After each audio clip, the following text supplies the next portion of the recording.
बहुत ही आदर सम्मान श्रद्धा की योग्य जिनके ब्रह्मत्व में रहकर के हम इस चतुर्वेद शतकम यज्ञ को संपन्न कर रहे हैं। आर्य जगत के बहुत उच्च कोटि के मूर्धन्य विद्वान सहारनपुर की भूमि से हमारे मध्य में उपस्थित हुए आदरणीय श्री पूज्य आचार्य शिव कुमार शास्त्री जी, बहुत ही आदर सम्मान श्रद्धा के योग्य इस पवित्र पावन सभा के माननीय अध्यक्ष, जिनको भामाशाह की उपाधि भी दी जाती है, इस गुरुकुल के संरक्षक आर्य समाज मॉडल टाउन के यशस्वी प्रधान आदरणीय श्री पूज्य जगदीश प्रसाद गुरेरा जी, उनके साथ में आए हुए समस्त सम्मानित अतिथि महानुभाव, उन्हीं के साथ में बैठे हुए हैं आदरणीय श्री राम कुमार आर्य जी। इस पवित्र पावन गुरुकुल के प्राण, जिनके बिना ये गुरुकुल का प्रांगण सुना सुना लगता है, उनकी उपस्थिति मात्र से इस मंच की शोभा बढ़ जाती है। ऐसे हम सभी के प्रेरणा स्रोत श्रद्धेय पूज्य आचार्य राम स्वरूप शास्त्री जी, इस पवित्र पावन व्याख्यान विधि की शोभा को बढ़ाने वाले समस्त अतिथि महानुभाव, गुरुकुल के समस्त सम्मानित पदाधिकारी जन, समस्त विद्वज्जन गण, समय बहुत कम है इसलिए मैं इन बातों को, इन औपचारिकताओं को छोटा करती हुई सभी का सम्मान करती हूँ। सम्मुख उपस्थित समस्त धर्म के अभिलाषी सज्जनों, पूजा एवं वंदना की योग्य मातृशक्ति गुरुकुल के पवित्र ब्रह्मचारी गण, आइए जो समय मुझे मिला है उसमें कुछ विचार मैं आप लोगों के मध्य में रखने का प्रयास करूंगी। जब हम अपने भारत की तरफ दृष्टिपात करते हैं और लोगों को देखते हैं तो एक चीज दिखाई देती है कि भारत के लोग वो किस स्वरूप में उस चीज को मानते हैं, वो किस तरह से मानते हैं, ये विषय अलग है। लेकिन एक बात जो भारत के लोगों के लिए प्रसिद्ध है वो ये है कि भारत के जो लोग हैं वो बहुत बड़े धार्मिक होते हैं, वो धर्म के मार्ग पर चलने वाले होते हैं। इसीलिए जब हम उन संस्थाओं को देखते हैं जहाँ पर केवल अंग्रेज हैं, जैसे इस्कॉन जैसी संस्था है जहाँ पर आपको अंग्रेज हाथ में ढोलक लेकर के, हारमोनियम लेकर के आपको हरे हरे कृष्णा कृष्णा दिखाई देते हैं गाते हुए, झूमते हुए, और उनको देख कर के ये लगता है कि इनके अंदर इतना समर्पण है जितना हमारे वाले लोगों के अंदर भी देखने को नहीं मिलता।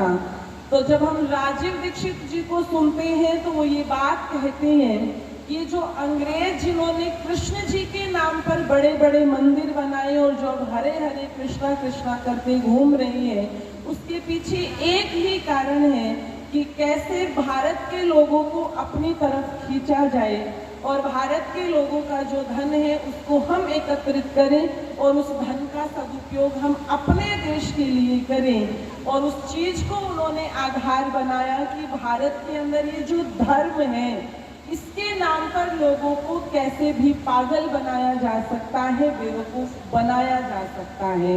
और जब हम चारों तरफ दृष्टिपात करेंगे तो ये दृश्य आपको दिखाई देता है। फिर चाहे धर्म के नाम पर हमें कोई हरी चटनी खिला रहा हो, चाहे कोई हमें समोसे के साथ में लाल चटनी खिला रहा हो और कृपा बरसा रहा हो, हम वो भी खाने को तैयार हो जाते हैं, वो भी नुस्खे मानने के लिए तैयार हो जाते हैं। इसलिए शास्त्रों ने कहा ये जो धर्म है, धर्म किसी चिन्ह का नाम नहीं है, धर्म तो केवल धारण करने का नाम है। इसलिए इस धर्म के 3 स्तंभ बताए और वो क्या है? कहा इस धर्म के 3 स्तंभ हैं और वो है यज्ञ, स्वाध्याय और दान। इन 3 चीजों से एक यज्ञ जो है वो पूर्ण होता है। और जब यज्ञ शब्द आता है तो लोगों के सामने एक दृश्य बन जाता है कि समिधाएं लगाई जा रही है, घृत डाला जा रहा है, सामग्री डाली जा रही है, तो व्यक्ति क्या कर रहा है? यज्ञ कर रहा है। लेकिन जब उसकी विस्तार से हम विद्वानों से व्याख्या सुनते हैं तो विद्वान कहते हैं कि दुनिया के अंदर जितने भी परोपकार के कार्य होते हैं वो सारे के सारे यज्ञ कहलाते हैं। यदि परमात्मा की बनाई हुई सृष्टि को वो जो कार्य कर रहा है उसको एक शब्द देना हो तो वो शब्द बनता है यज्ञ। उदाहरण के लिए राजा राम मोहन राय बंगाल के रहने वाले थे। कैसे व्यक्ति अपने आप को यज्ञ में बना सकता है? वो बंगाल के रहने वाले थे, अकाल पड़ गया, लोगों के अंदर अन्न का भी, लोगों के पास में दाना नहीं, भूख से लोग मर रहे हैं और राजा राम मोहन राय का विवाह रखा हुआ है। राजा राम मोहन राय ने अपने माताजी से, अपने पिताजी से कहा मैं विवाह नहीं करूंगा। जहां पर लोग अन्न के एक एक दाने के लिए तरस रहे हैं और हम लोगों को बुला बुला करके दिखावा करेंगे, हम उनको भोजन कराएंगे, मुझे ये दिखावा नहीं चाहिए जहां पर लोग भूख से मर रहे हो। और यदि आप मेरा विवाह करना चाहते हो तो मेरी ये शर्त है कि जहां पर हम बड़े बड़े साहूकारों को, जमींदारों को, अमीरों को बुला करके दावत देने वाले थे, उनकी जगह जो लोग भूख से तड़प रहे हैं उनको भोजन कराया जाए और जब तक विवाह की प्रक्रिया चले वो तब तक होना चाहिए। यही कंडीशन अपने माता पिता के सामने भी रखी और यही कंडीशन उन्होंने लड़की वालों के सामने भी रखी और यही हुआ। 7 दिनों तक उन गरीबों को जिनके पास में भोजन नहीं था उनको भोजन कराया गया और उनका विवाह हुआ। वही राजा राम मोहन राय आगे चल करके जो सती प्रथा का विरोध करते हैं। हमें दिखने में ये बात बहुत छोटी सी लग सकती है, लेकिन राजा राम मोहन राय ने क्या किया, वहां पर वो यज्ञ किया। दुनिया के अंदर जितने भी परोपकार के कार्य होते हैं वो सारे के सारे यज्ञ कहलाते हैं। इसीलिए वेद कहता है, प्रश्न उत्तर करते हुए कि परमात्मा किसको छोड़ देता है, तो वेद उत्तर देता है कि जो यज्ञ को छोड़ देता है परमात्मा उसको छोड़ देता है, परमात्मा उसको छोड़ देता है। इसलिए पृथ्वी सिंह बेधड़क जी ने बहुत पुरानी पंक्तियां लिखी थी, जिसका ना हो यज्ञ में जीवन,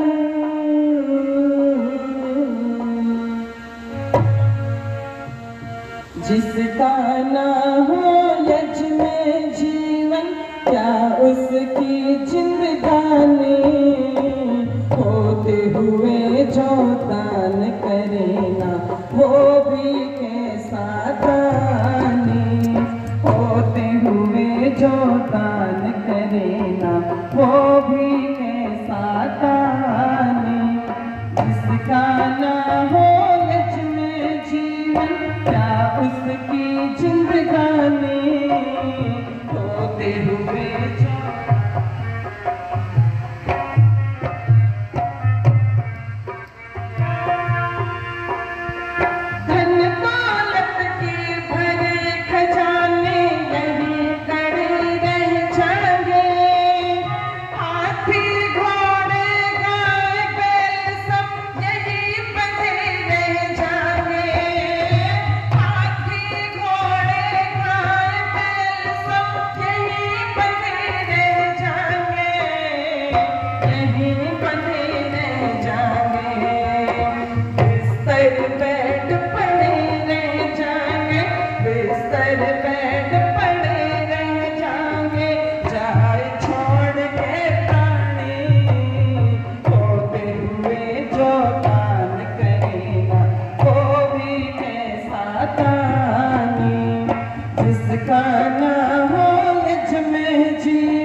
जी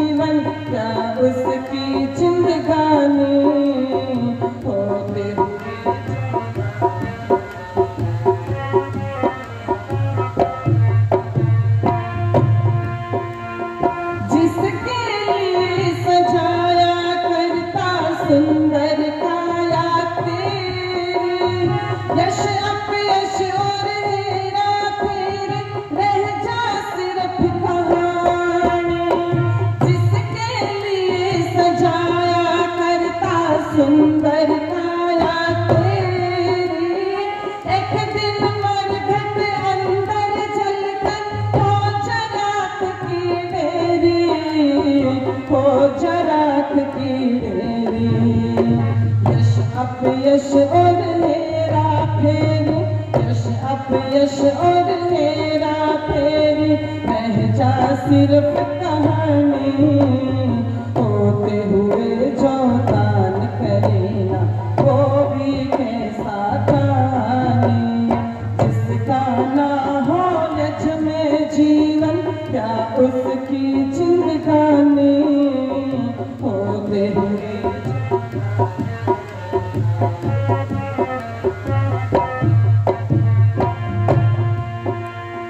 पृथ्वी सिंह बेधड़क कहे ये जीव अकेला जावे, जैसा कर्म करेगा कोई वैसा ही फल पावे। पृथ्वी सिंह बेधड़क कहे ये जीव अकेला जावे, जैसा कर्म करेगा कोई वैसा ही फल पावे, वैसा ही फल पावे। ये संसार सराय कहावे, ये संसार सराय कहावे, दुनिया आनी जानी, होते हुए जो दान करे ना वो भी कैसा दानी। जिसका ना हो यज में जीवन, क्या उसकी जिंदगानी, होते हुए जो दान करे ना वो भी कैसा दानी, वो भी कैसा दानी, वो भी कैसा दानी, वो भी कैसा दानी।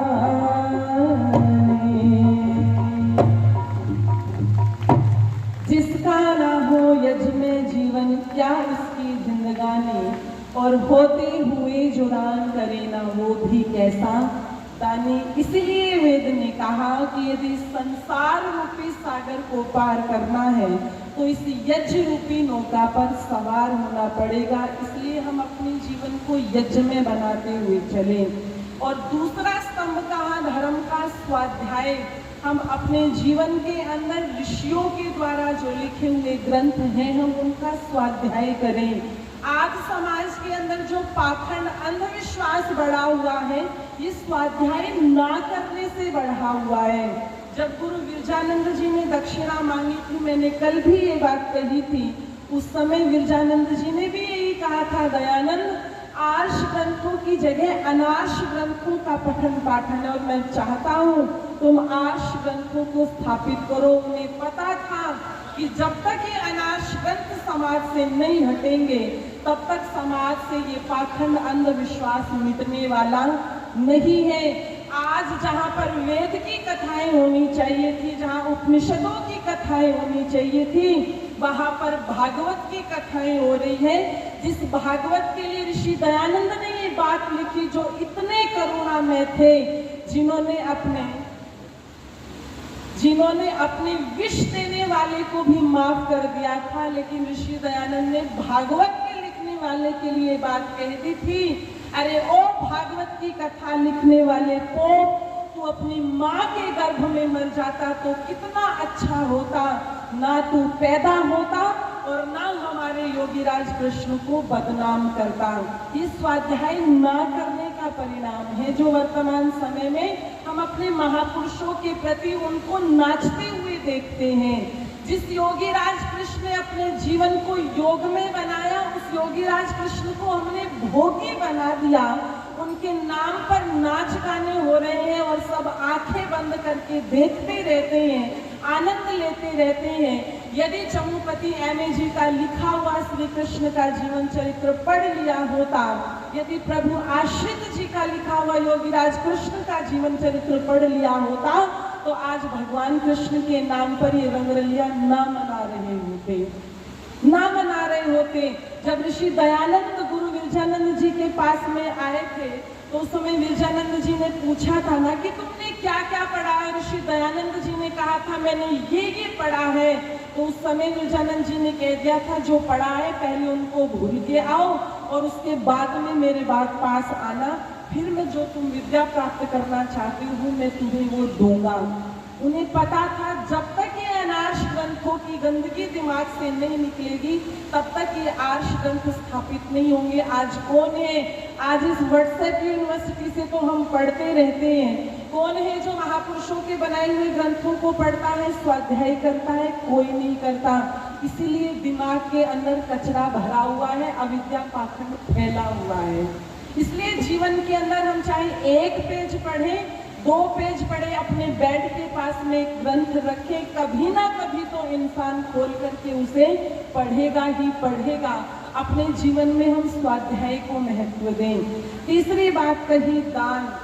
ऋषि दयानंद एक बात कहते हैं कि चाहे श्रद्धा से दो, अश्रद्धा से दो, चाहे कैसे भी दो, मन मार के दो, मन को कसोट करके दो, कैसे भी दो, लेकिन दो।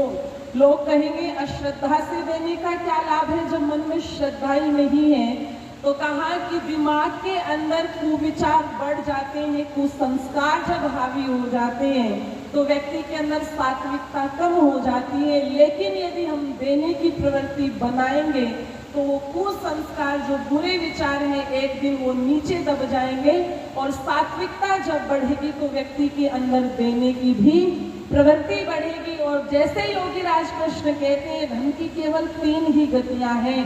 कल भी आदमी जगतपाल जी बता रहे थे, दान, भोग और नाश। तुम कितना भोग कर सकते हो। रतन टाटा जी दुनिया को छोड़ करके गए हैं, लोग पता नहीं कितने अरबपति होंगे, लेकिन उनके जाने पर लोगों ने अफसोस क्यों मनाया? उनके जाने पर लोगों ने ये क्यों कहा कि दुनिया का वास्तविक रतन चला गया, जिसे टाटा कहना मुश्किल है। पूरा का पूरा सोशल मीडिया भर गया, लोगों के मस्तिष्क में ये बात आई कि वास्तव में दुनिया का रतन चला गया। क्यों? क्योंकि उन्होंने अपने जीवन में त्याग किया। उनको जाना जाता है कि वो अपने जीवन में इतना दान देते थे, वो चैरिटी करते थे। इसलिए निवेदन कर दूं आप लोगों के सामने, 3 तरह का दान होता है। व्यक्ति तन से दे, मन से दे और धन से दे। यदि परमात्मा ने किसी को सामर्थ्यशाली बनाया है तो वो व्यक्ति धन का दान करे। यहाँ पर आदरणीय जगदीश प्रसाद गुरेरा जी बैठे हैं, कभी आप इनके गांव गुरेरा में जाना, वहाँ की गौशाला को देखना, जिन्होंने गौशालाएं खुलवाए, स्कूल तक खुलवाए, हॉस्पिटल खुलवाए। वहाँ के लोग जब ये जाते हैं तो ऐसे इनको देखते हैं जैसे मानो कोई देवता उतर करके आ गया हो। जब तक त्याग नहीं होगा, जब तक आपके हाथों से दान नहीं होगा, तब तक आप पूजनीय होने वाले नहीं हैं। और निवेदन कर दूं, यदि आपके पास में धन नहीं है तो आप मन दे सकते हैं। ये कार्यक्रम यहाँ पर है जो कर रहे हैं, यदि आप उनकी पीठ के ऊपर थपथपाते हुए भी ये कहें कि आप बहुत अच्छा कार्य समाज के लिए कर रहे हैं, हम आपके साथ हैं, हम अपना तन देंगे, हम अपना मन देंगे, तो ये भी क्या होता है? ये भी दान ही होता है। परमात्मा ने जिसको जैसा सामर्थ्य दिया है हम वैसा समाज के लिए करते हुए चले। और जो लोग कहते हैं ना, जो अलग अलग जगहों पे दे देते हैं, कोई घर में आ जाए और वो ये कहे तुम्हारे ऊपर शनि चढ़ा हुआ है, तुम्हारे ये चढ़ा हुआ है, और माताएं उनको निकाल करके दे देती हैं और वो ये सोचती हैं कि हमने दान कर दिया। तो ऋषि दयानंद की उस पंक्ति को याद रखना जो सत्यार्थ प्रकाश में लिखती हैं कि जो व्यक्ति कुपात्र को दान देता है, लेने वाले का नाश बाद में होता है और देने वाले का नाश पहले होता है। विडंबना यही है, लोगों को लोग देना भूल गए। जब गुरुकुल वाले दान मांगने जाते हैं तो कहते हैं पता नहीं ये क्या करते होंगे, पता नहीं गुरुकुल में कुछ करते भी हैं कि नहीं करते, खुद खा जाते होंगे। 100 आरोप लगा देते हैं, 100 सफाइयाँ मांगते हैं और गलत गलत जगहों पर अपने धन का दुरुपयोग करते रहते हैं। इसलिए आओ, यदि हम अपने जीवन के अंदर धार्मिक बनना चाहते हैं, धर्म का पालन करना चाहते हैं, तो अपने जीवन के अंदर ये जो 3 स्तंभ धर्म के हैं यज्ञ, स्वाध्याय और दान, इनको अपने जीवन में धारण करते हुए चलें। और ये तीनों चीजें यदि आप देखना चाहो तो ऋषि दयानंद जी के जीवन को देखना, जिन्होंने अपने जीवन को धर्म के मार्ग पर चलाते हुए, यज्ञ में बनाते हुए, और स्वाध्याय तो इतना था जो खड़े होकर के ये कहते थे कि मैं ऋग्वेद से लेकर के पूर्व मीमांसा तक 3000 ग्रंथों को प्रमाणिक मानता हूँ। आप विचार करना, जो 3000 ग्रंथों को प्रमाणिक मानते हैं, उन्होंने कितने ग्रंथों का स्वाध्याय किया होगा, कितने ग्रंथों का। और दान, क्या तन हो, क्या मन हो और क्या धन हो, ऋषि दयानंद का तो पूरा जीवन ही दान में था, यज्ञ में था, स्वाध्यायशील था, धर्म के मार्ग पर था। आइए बस चंद पंक्तियां कह दूं।